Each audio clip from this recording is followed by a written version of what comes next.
لمعنتي كم بيرو قداي مناسي كلتا قدايات أمتا جيرنا إنا مجلس خنهب ያው ከም ዝፍለጥ ሕዘልና ዮ ኩነታት ናይ መኸተ እዋን እዩ ግን ምስ ናይ መኸተ እዋን እናልማዕና ስለንምክት ሓደ ኢድና ንልምዓት እዩ ሓደ ኢድና ከዓ ንመኸተ እዩ ስለዚ ከም ቢሮ ጉዳይ መናእሰይ እናመከትና ኣብ ናይ ግልጋሎት ሰናይ ተወግሶ ሰፋሕቲ ምንቅስቃሳት ንገብረሉ ሰዓት ይሕዝ ብፍላይ ከዓ ክረምቲ ስለዝኾነ ማለት እዩ ስለዚህ ንመላእ ናይ ትግራይ መናእሰይ ንሕልፎ ፃውዒት ኣለና እቲ ሓደ ሕዚ ክረምቲ ከም ትፈልጥዎ ንእሽተይ ዘንጊዕ ዋላ እንተጀመረ ካብ ሓምለ ሓደ ክሳብ ነሓሰ 30 ሰናይ ተወግሶ ናይ ክረምታዊ ኣገልግሎት ዝግበረሉ ወቅቲ እዩ ስለዚ እቲ ስራሕ ተጀሚሩ እዩ እቲ ናይ ሰናይ ተወግሶ ማለት እዩ ናይ ሰናይ ተወግሶ ስራሕቲ ወይ ከዓ ክረምታዊ ወፍሪ ዝበሃል ህዚ ንሕና ከም ጉዳይ መናእሰይ ግልጋሎት ሰናይ ተወግሶ መናእሰይ ምስ ምርግጋጽ ህልውና ብዝብል ኢና ቱ ስራሕቲ ንገብሮ ማለት እዩ ኮና ጎኒ ምስ ናይ መኸተ ስራሕትና ዝሳለጥ ስራሕ እዩ ዝኸውን እቲ ናይ ሰናይ ተወግሶ ስራሕቲ ወይ ከዓ ናይ ክረምታዊ ወፍሪ ከም ዝፍለጥ መናእሰይ ብፍልጠቶም ብጉልበቶም بجنزوم كمون بجزيهم أواهيدهم مس حبرة سب تواهيدهم استفلا عليه سرحة الصرح له سرحيو ناي ناس أقل قلت سرحيو حدش تلم تاتون زقاسم له سرحيو سلازم أن سينا كابزخونا وان العلي بنطف كساتف له زي ناي لمعات قدايت رح زي كونه مختم حيال وسلازخونا اتوتر ببعمة زكايد فلاي أو كرمت زكايد نايسن ناي توقف سرحتي دحروق إلنا نونزفو ويكعا كساوق زود إلنا نترفوق دايل نصنحو توظيف الصنح سرح يكون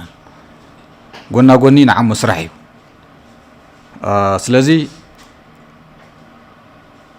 لعلي 4-5 تقبرات اللو أو زناي كرمت وفرق عن نايسن ناي توقفو سرح سرحتي كواتم تم كندي هذا حمل وايل معاتي مس فلسطات متكالته تحيزو فلسطات ناتخنا خلنا سرحتي حمل وايل لمعات نقلات فل حدا تغباري كالي استفلاليو سو او دغافات مغبار ناي لمعات حرشه بزي ناي سدرا سوات محجاز كوني خيليو ፀሓይ ምጽሓይ ክኾን ይኽእል እዩ ናይ እንስሳት ክትባት ምክያድ ክኾን ይኽእል እዩ ናይ ትራክተራት ጽገና ዝዓነወ ናይ ሓረስቶት ማእኸል ምጽጋን ዝተፈላለዩ ምስ ሕርሻ ምስ ልምዓት ሕርሻ ተተሓዙ ኣገልግሎታት ኣለዉ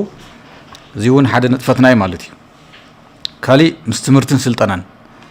ናይ ቱቶሪያል ናይ ዝተፈላለዩ ሓገዛት ንገብረሉ እዋን እዩ ማለት እዩ ካሊእ ኣብ ናይ ጥዕና ኣገልግሎት ون من أسيات نخصات فلهم بفلاي كحزي نهيلون نقلسينا نجبر هذا قطع سلازلو دم الجاس كدلي مالتي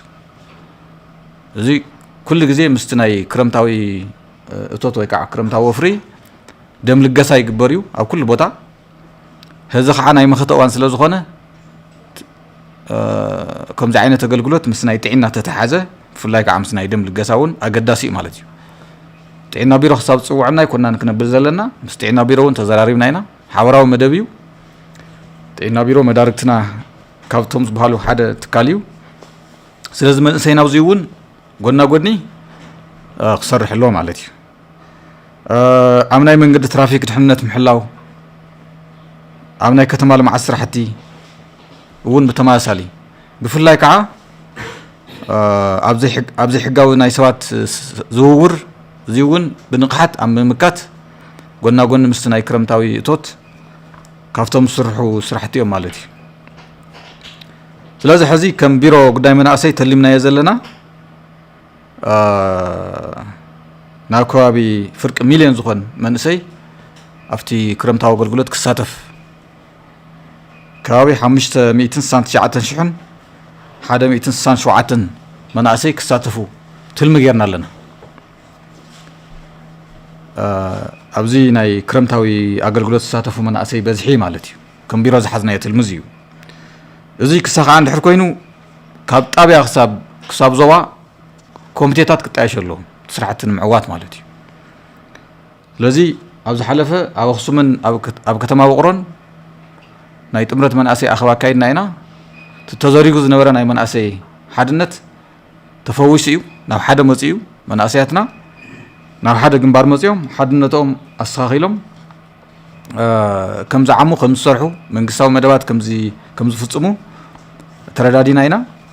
سلاز مدب زيون بحوار ايدن غوانتن كينكا كاب طابيا حساب زوا زلو محاور ببخل تصومنا تجمجمه سرح زعمم سرحي مالتي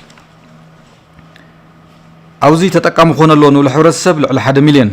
حبرتسب تتقامو خوني لنا بلان غيرنا زلنا ناب قرشي ختمن كله على 1 بليون ገንዘብ بنص አገልግሎት كدحني تصيد ዝግበር مالتي ስለዚህ መደብ ዓዊ መደብዩ ተጀሚሩ ይትስራሕ ወላ ዝናብ ደምጊ ተጀመረ ተጀሚሩ ኦሬዲ መንአስያትና ውን ይሳተፈለው እዮም ሕዚ ግን ከም ቢሮ ጉዳይ መንአሰይ ሓደ ብግልጺ ይፋ ንጎሮ ጻውዒትና ሕዚ ንጎሮ ዘለና ናይ ክረምታዊ ናይ ነጻ አገልግሎት ወይ ከዓ ናይ ሰናይ ተበግሶ አገልግሎት مناسياتنا مسمرقاص هلونا قلنا قلني كايد وصل زقباي لعلو زخون اوان بنيحين بحبون كنا عمو زلنا ايو كالي هلونا انا نمنقاس قال سمختنا نمعنقف مس فلسات مناسيته تحيزو ناي استفلالي اكلات منقسقاسلو كم تفلطوا دحري بروتوريا تي كل عزنا ورنا جينوسايد منقسقاس ناب صلاحتاوي تغيروا كابز صلاحتاو حدا انتايو مناسياتنا عدوم عاودوم قديفهم كوصو مسرحيو لمن تايزي من سينا عد خي كلا خلي ريمو خي يحليو لا نتغير راقصيو استفل علينا بروباغندا سرحتو نات سرحو حدنتون مزراقن بوليتيكاو عامون مدخملون تصريحهم زي بفلاي كعفت منسي فتعدز مكت منسي ما اخلت غيري تسريح اتحققن كفل زلو انتايو منسينا خاب عد وصاي كاب تግራይ وصاي وحس بوتا يولن كاب تግራይ አዲስ አበባ ቀድመ ይገልን ካብ ዓዱ መጽነት ዝሆነ ስርዓት وحس ኮነ ይገልን ስለዚህ ትመንሰይና ብንቅሓት حاليت مسيلهم منقرو زعو زلو زنزحو زلو بروباغندا بزي تيتتالله او غني منغستن سراويتن كوينو عدون ريمون كحللو تمنسينا خو عد خوص زغبر زلو ناو زخف حدغان متاون تمنسي ناو طولاي تغففهم ياتولو ادساز خدو بزحات يسرلو ناو حدغا يزات زلو منسي كاب تግራይ زوص زلو مالتي كندي باساتين زوص زلوا مليتن بقطرن كلاتنا نعزوي سلازا وشت تግራይ ጸገምተልዩን እናል معنا ህልውናና ነራገጽና ውሽጣው ቃልስና ገርና ኢና ናዕሪው ዓዲ ከም ክዳን ወይ ከም ጫማ አማራጽ ስለዘይውል ስለዘይቅየር በቋምነት ከም ገዛና ናሃንጾ ነስተኻኽሎ ስለዝኾነ እቱ ዝንዝሕ ዘሎ አመንሰይ ዘተኮረ ክስታይ ኩሎም መንአስያትና ክነቅሕሉን ከፈሽልዎን ይግባእ እዩ ሓደ ጻውዒትና ማለት እዩ ካሊ ብዝተፈላለዩ ሽርሕታት معوني ቦታታት ኣለዉ ናይ معونቲ ማእኸላት ኣለዉ ምስ ትመንሰይ ትርጉም ዘይብሉ መንሰይ ክኾን فشل من أسيكون استمال أسب إنك يلو أو الكل لخ أفتفل عليه ناي مدنز إسات كزوتر ببلان يسرح استفل عليه أكلات يمزواس أوزي زي وانت من أسينا خنق حل خلله تلقون مقبل هيوت تقاليش نخسعر مناورو خمحيش عدو خانص ندحر كوين استمالت عنا خلو الله سلازي كاو كومزي زولو معونتي ماخلات كرحق الله نساتهم ون حاجنا هنقالسوم لنا كم مناسي ازي ابل علم مناسي تخفته سلاحتا وق إلنا كنصوع عن خيرنا سلازي تفلتوا يهم أو أن وق زي يقارص أماكنات الله الكل سعنا مالتي كل خلص خلو الكل يعزن نمنتاي نتمنى سي تعينا نخ قاوس استمال اسيونا نخيلون مغباري تعلمها كالي خ قارص كله تن الكل غن يقارصان يمصا كدي سبا يمصا سلازي كنا نحلل لنا كم من أساسي كنا نحلل لنا زوم أقول لهم نتازياتهم نايمان أسينا مللي يخون يقولهم كنا تعنا ناس تمال أخويني أنت خويني عدنا خن هندس نخيل عدنا خن دحين نخيل نايس أوح هيوتنا ون كنا نستخاخل نخيل مالتي لازم نقصتون تخرجكو زوج دايزي نايس أتأكلاتون تم نايم معونتي مع أكلات قصر خجورو تحتاتنا كله إنا كم بيرو قداي مناسي صاوعت نقبر مالتيو كم تأمرت مناسي ون زومناي معونتي مع أخلات تخاتاتيلنا مس نايت تأكلات كنا فشلوا ملنا تحتاتنا تكراجت كنقبر لنا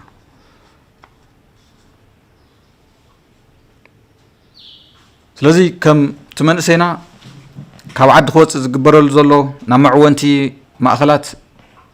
كاتو زقبر زلو زي تواديدنا بمسرح بفلاي كعا تجميريو نايس أرسدت جبرهيل حدا بهراو كوميتي خطايش أمن قسقاس لنا خم بيرو قداي مناسي مس ناي فتحي أكلات مس نايس أكلات تواديدنا تجميريو جنس توادد سرح له كاب تحت خصاب العلم مالتي بقدما يبزغورنا يو مس تمرت مناسي زغورنا يمدرخون حبريتا مكاب توم زي حقاو ناي سوات زور سرح زلو توم ناي معونت مع أخلات تخون زلو مستوم ناي تأكلات شبت حزنا ناو تحتاتنا كنقرب تي اب تግራይ ሙሉእ ተዘርግሐ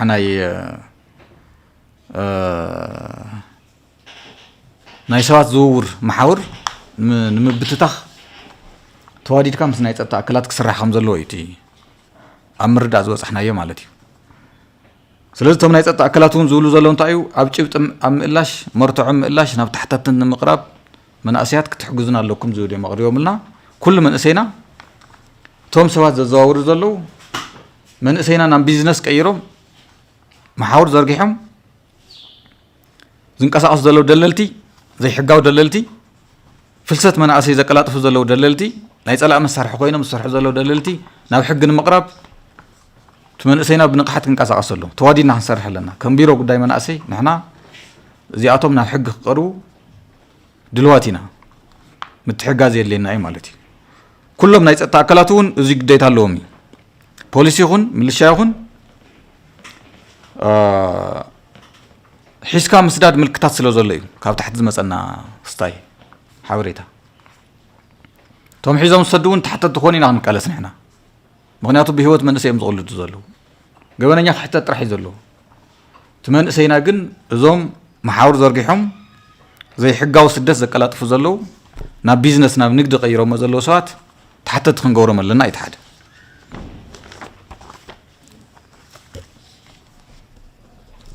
ካሊእ ትማሊ ኣብ ካቢነ ዝሕለፍናዮ ፅቡቅ ውሳነ ኣሎ እቲ ውሳነ እሱ ናብ ዓፋር ወይ ከዓ ናብ ዝተፈላለዩ ወሰና ወሰን ትግራይ ዝኸዱ መናእሰይ ናብ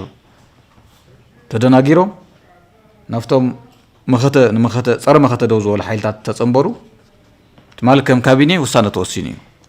ዝምልከተ ኣካል ግልፂ ክገብሮ እዩ ብናይ መንግስቲ ትግራይ ፌስቡክ ፔጅ እውን ወፂ ኣሎ ሪኢኹም እንተ ኮይንኩም ፃውዒት ተገይሩሎም እዩ ከም ካቢነ ትማሊ ውሳነ ቀሪቡ እዩ ተመው ዘሎ መናእሰይ ንሕና እውን ከም ቢሮ ጉዳይ መናእሰይ ናብ ዓዶም ክመፂ ኢና ንደሊ ብጣዕሚ ፅቡቅ ውሳነ እዩ ተወሲኑ እቲ ውሳነ ንሱ እንተስ ተደናጊሮም እንተስ ብዝተፈላለየ ምክንያት ብረት ዘልዕሉ መናእሰይ ናብ ዓዶም ዝምለስሉ መንእሰይ ጥራሕ ይኮነን ኢንፋክት ዝወፃ ደንቢ ቶም አው ዘለው ኩሉ ትግራዋይ ናብኡ ዝኸደ አንጻር መኸተ ተሰለፈ ምሕረት ገይሩት መንግስቲ ተጠቃምነቶም ዘረጋግጽ እግሮም ዝተኽልሉ ኣብ TDF ዝነበረ ናብኡ ዝምለሰሉ ደሞዙውን ዝረኽበሉ መንገዲ ተመቻችዩ ዘሎ ስለዚ መገልገልቲ አጽናት ስርዓት ካብ ዝኾኑ እታ ተቐሚጣ ዘላ ሓጻር ግዜ ብቕልጡፍ ክጥቀምሉ ኣለዎ ትመንእሰይና ተደናጊሩ ኸይድ ዘሎ መንእሰይ ናይ ጸላእ ለዓት ክኸውን የብሉ መንግስቲ ትማሊ ብጣዕሚ ጽቡቕ ውሳነ እዮም ሓላሊፉ ከም ካቢኔ ዘቲና ዝሕለፍናዮ ውሳነ ትግራዋይነት ሕማቕ ታሪክ ከይሓልፍ ኣብ መንጎ ተጋሩ ደም ምፍሳስ ከይህሉ ሓድነትና ከይዝረግ ማእኸል ተገይሩ እዩ ውሳነ ተወሲኑ ዘሎ ስለዚ ተደናጊሮም ናብኡ ኸይዶም ዘለዉ ናብ ንሳቶም ዝፅውዕዎ ሓራ መሬት ዝብልዎ ኣብ ካሊእ ክልል ኮይኖም ናብኡ ኸይዶም ዘለዉ መናእሰይ ዝዕድል እዚ ክጥቀምሉ ኢና ከም ቢሮ መናእሰይ ፃውዒት ንገብር ማለት እዩ ኣብኡ ኸይዶም ዘለዉ ምልሻታትና እውን ምሕረት ተገይሩሎም መነባብሮኦም ክመርሑ ፃውዒት ተገይሩሎም እዩ ንመንእሰይ ጥራሕ ኣይኮነን ስለዚ ናይ ሚድያ ኣካላት እውን እዚኦም ምቅላሕ ክትሕግዙና ኣለኩም ብልጽግና ሓዚ ተመኡ ዘለዉ ናብ ሰራዊት ኢትዮጵያ ክጽንበሩ ቀጢን ትእዛዝ ኣውሪድሎም እዩ ኣብ ናይ ኣርዑት ብልጽግና ኣብ ናይ ኣርዑት ተጽናዲ ኮይኖም ናብ ትግራይ ክትክሱ እዩ ፕላን ዘሎ መንግስቲ ትግራይ እዚ ተረዲኡ መፍትሒ ተጓይ መፍትሒ ኣምፅኡ ኣሎ ስለዚ ዕድል እዚ ክንጥቀመሉ ኣለና ባህልቲ ኢና ከም ቢሮ ጉዳይ መናእሰይ ንመናእሰያትና ነቕርቦ ፃውዒት ሓደ እዚ እዩ ካሊእ ተኻልእ ኣጀንዳና ሎማዓንቲ ክንሕልፎ ንደሊ እዚ መናእሰያትና ምስቲ ናይ መንግስቲ ተልእኾ ኢድ ብኢድ ተታሒዝና ክንከይድ ስለ ዘለና ናይ መንግስቲ ቁልፍ መደብ ሕዚ መኸተ ምዕዋት እዩ እቲ መንእሰይና ከዓ ካብ መኸተ ምዕዋት ወፃኢ ካሊእ ቀዳማይ ኣጀንዳ የብሉን ሕዚ ሓደ ኢዱ የልምዕ ሓደ ኢዱ ከዓ መኸተ ይዕውት ክኾን ዘሎ እቲ መንእሰይ ከም ትፈልጥዎ ጸላእቲ መኪቱ ዓዲ ዘድሕን መንእሰይ እዩ ዓዲ ዘልምዕ እውን መንእሰይ እዩ ትግራይ ናብ መንቀራቕሮ ክትኣቱ ከላ መስዋዕቲ ከፊሉ ዋጋ ከፊሉ ሕድረየታቱ ዓቂቡ ዓዲ ዘድሕን መንእሰይ እዩ ስለዚ ብሓደ ገጽ ከልምዒት መንእሰይ ትግራይ ክሃንጽ እዩ ብኻሊእ ገጽ ከዓ ንትግራይ ዘንጸላለዎ ሓደጋ ሰሪቡ ዘሎ ደበና ክቕንጥጥ እዩ ማለት እዩ ስለዚ ሓደ ዓብዪ ዕማምና እዚ እዩ ተሳትፎን ተጠቃምነትን መናእሰይ እናረጋገጽና ህልውናና እውን ነረጋግጽ ማለት እዩ ንሕና ከዓ ከም ቢሮ ጉዳይ መናእሰይ ዝሓዝናዮ መደብ ታቁልፍ መደብ ናይ መንግስቲ ንምዕዋት ከም ቢሮ ቀንዲ ተልእኾና ተሳትፎን ተጠቃምነትን መናእሰይ ምርጋጽ እዩ እዚ ክነራገጽ ከለና ግን መጀመርያ ህልውናና እውን ውሕስ እናግበርና ማለት እዩ ስለዚ እቲ መንእሰይ ክስለፍ ኣለዎ ክቃለስ ኣለዎ ዓዲ እውን ክሕሎ ኣለዎ ክንብል ከለና እቲ መንእሰይ ንባዕሉ ክብል እዩ ክቃለስ ንማንም ኢሉ ኣይኮነን ንዝኾነ ውድብ ኢሉ ኣይኮነ ንዝኾነ ሰብ ኢሉ ኣይኮነ ንባዕሉ ክብል እዩ ክቃለስ ሕድሕድ መንእሰይ ዝገብሮ ቃልሲ ሓላፍነቱ ስለ ዝኾነ እዩ ትግራይ ክንደይ መናእሰይ እናተቃለሱ ዋጋ እናኸፈሉ እዮም ኣብዚ በፂሕማ ኣብዚ ሕዝኒ መንእሰይ ወለዶ በፂሓ ላዕላውነታ ዘይተኸበረ ዝተሸራረፈት ትግራይ ዝተደፈረት ዝተገሰሰት ትግራይ ክትከውን ክንፈቅድ የብልና ከም መናእሰይ ቁልፍ መደብና ምርጋጽ ላዕላውነት ትግራይ ይኸውን ኣሎ ማለት እዩ እዚ ላዕላውነትና ክነራግጽ ንድሕር ኮይና ህልውናና ክነራግጽ ንድሕር ኮይና ሓደ ስራሕ እንታይ እዩ እቶም ዝተዛውዑ ራእያታት ምምካት እዩ ዝተዛውዑ ራእያታት ኣለዉ 3-4 ዓመት ሙሉእ ብዙሕ ሕማቕ ፕሮፓጋንዳ እዩ ተነዚሑ እቲ መንእሰይ ትግራይ ዝኸፈሎ መስዋእቲ ክናሳሕ ብዝኸፈሎ መስዋእቲ ብዝረኣዮ ዓለም ዘስደመመ ምኸተ ክሽቁረር እዩ ተገይሩ ሕማቕ ነገር እናተነገሮ ይጸኒሑ እዚ ኩናት እዚ ኩናትካን ግደፎ እናተባሃለ ንመግዛእቲ ናይ ብልጽግና ንኻልኣይ ናይ ጽንተት ክስታይ ክመዓራረ እዩ ተገይሩ ብፕላን ተሰሪሑ ማለት እዩ ስለዚ ተዛብዕ ራእያ ክንምልሶ ኣለና መናእሰይ እዚ ክንሰምዖ የብልናን ከምዚ ዓይነት ብመስዋእትና ክንናሳሕ ዝገብር ፕሮፓጋንዳ ክነቕሐሎ ክንክእል ኣለና እቲ ንሕልፎ ዘለና ፃውዒት ስለዚ ሓድነትና ክንሕሎ ኣለና ከም መናእሰይ ናይ ሓድነት ምልክት ዝቢሮ ጉዳይ መናእሰይ እዚ ናይ ሓድነት ምልክት ክኾን ኢና ንደሊ ናይ ተጋሩ ናይ ሓድነት መግለጺ ብዚኣ ኢልና ካብዚኣ ተበጊስና ኣብ ኣክሱምን ኣብ ከተማ ኣክሱምን ከተማ ውቅሮን ዘካየድናዮ መድረኽ ከም ጥምረት መናእሰይ ግንባር ዝፈጥረና እውን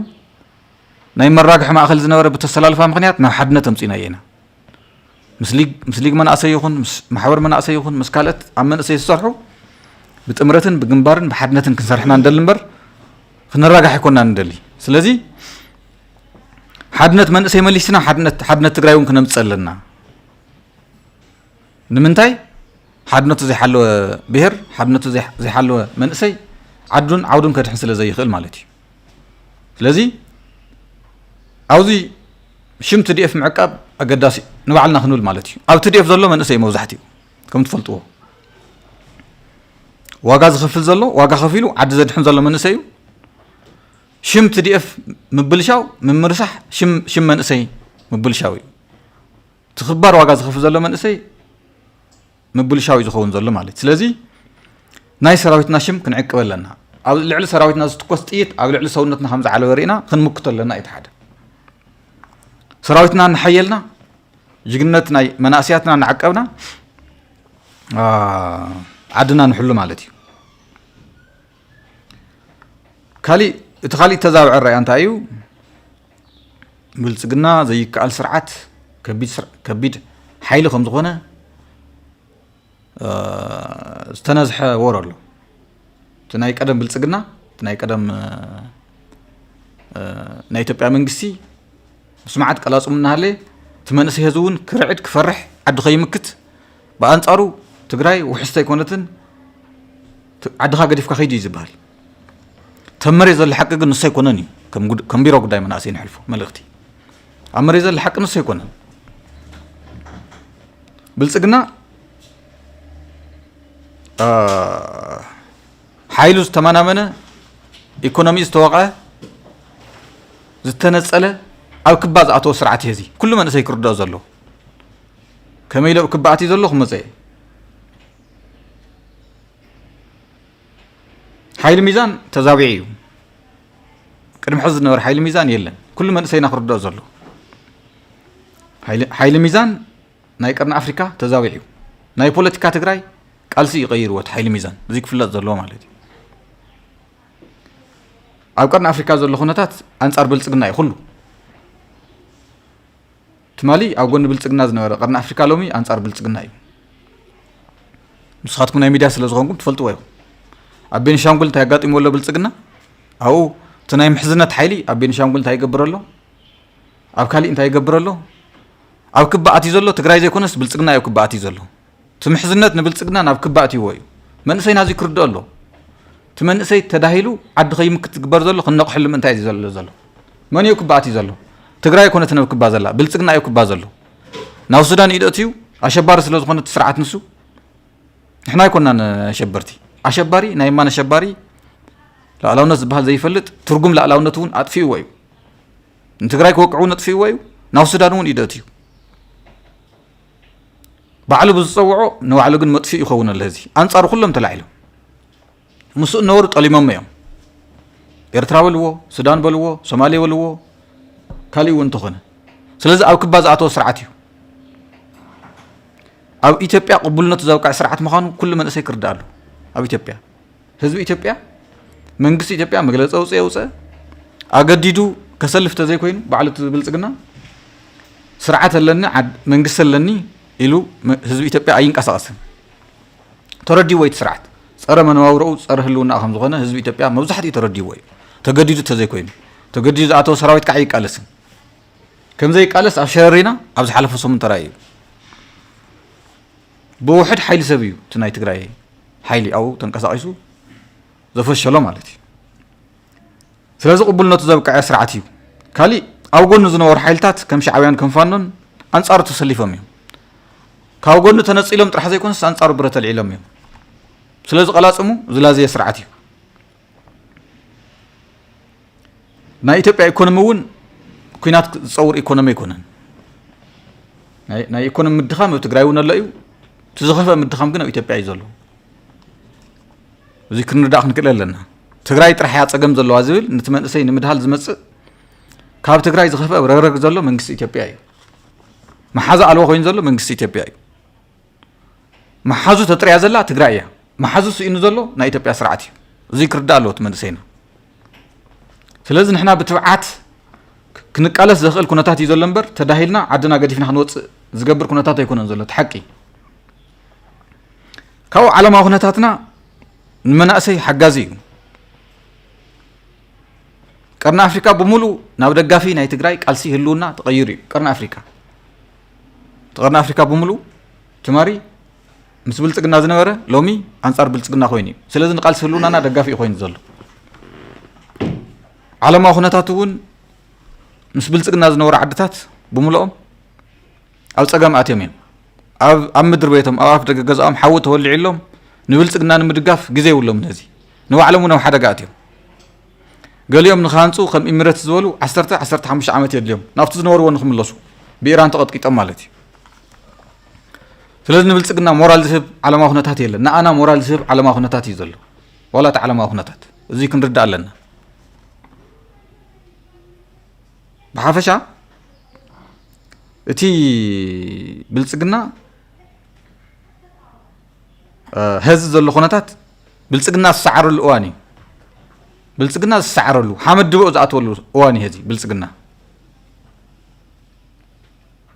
ازو اديتاتنا زدفر سرعات ازو ناي تግራይ نبرت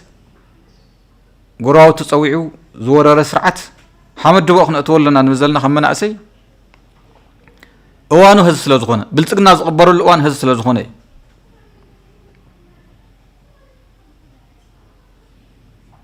مخنياتو تግራይ أبعلى أتأمن منهم حتى يقولن جن محازت كعطرية قلاصم وسيخة تግራይ مس تግራይ زبحال وجي يلن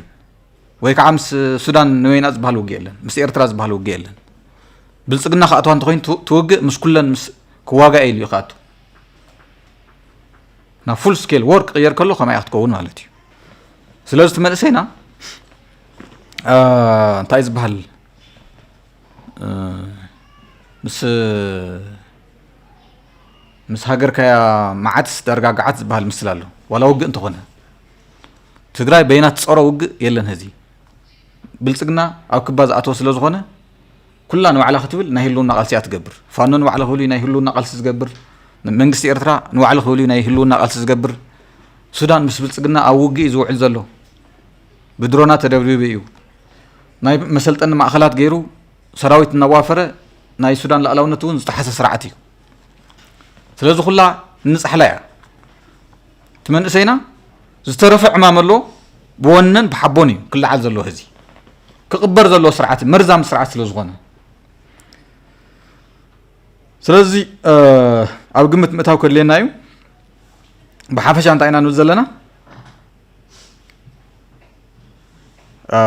حدا إدنا نلمع خمنا أسي حدا إدنا خعنا مكتيو إنا مكتنا هلونانا نراقصينا إنا مكتنا نلمعينا سناي توقسو ناي سناي توقسو قلقلوت كنقبرينا عاوزي جن قلنا قلني كسرح زلو تخرج زلو قدايلو أما حورا ميديا ناي سراويت منقسقاس النازور قحو زوعلو بلصقنا زقزهم ناي بلصقنا تقارولو زيت من سينا تودي بيخ قالسهم كفشلهم زلو نساتهم كسكونو خلو كساب زحطتو كسكونو له ناي محورا ميديا منقسقاسون قالسون حدا جنبار قالسيو تمن سينات نساتهم وحدات كوينهم بزحت يمسللو سلازي من سي قالسلو توديو